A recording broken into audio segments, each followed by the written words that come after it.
What's going on, y'all? How's everybody been doing? So just a recap. Started in Tampa, went from Tampa to Valdosta, and then went from Val to Pensacola to Mobile. So that question / comment, that is something that I do get pretty often, and I'm just gonna go ahead and tell you, if you're worried about it, just get the restriction removed. Now, I know you say you're not restricted, so your scenario is a little different, but nonetheless, at Southeast, it's a mix of both. And since I'm speaking on the company, let me just go ahead and say, I am not a spokesperson for the company. I'm just a driver stating my own views and my own opinions. Now, when it comes to restrictions, the road test, this is just one of those instances where it's going to play out differently at each terminal.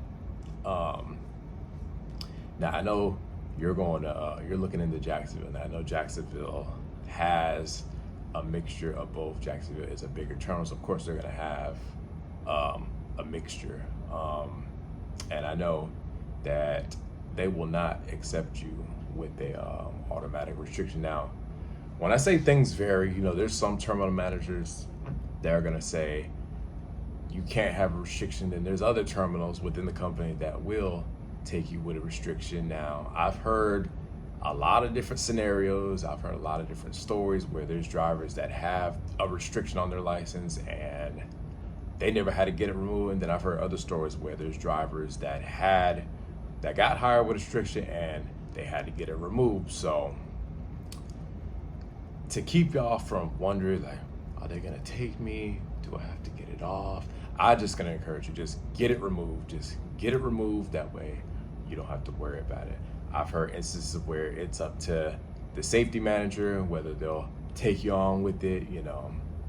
It's just gonna play out differently. I've heard stories where there's drivers that have to just go through the driver trainee program and get it removed. So now, as far as the road test is, when I took my road test, mine was in a manual. The safety manager himself was the one that gave me my road test. Now, it's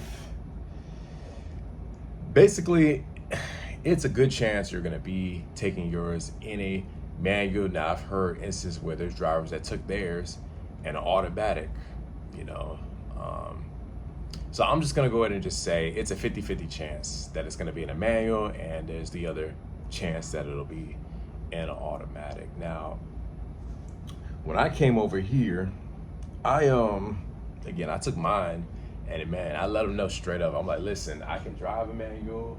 I'm probably gonna be rusty at it because it had been a while. The last time I drove one was when I was at AAA Cooper. When I first started at AAA Cooper, probably was the last time that I drove.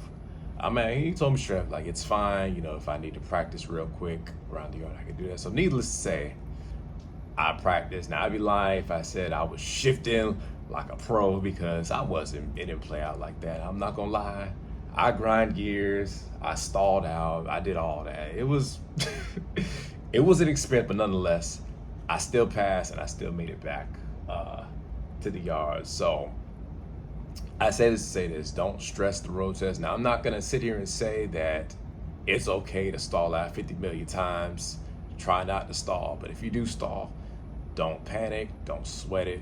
Just recover. Basically, guys and ladies, as long as you can recover and make it back, you'll be fine. It's not gonna be like when you go for your CDL exam, where if you stall out and do all that, you'll fail. It's not like that. As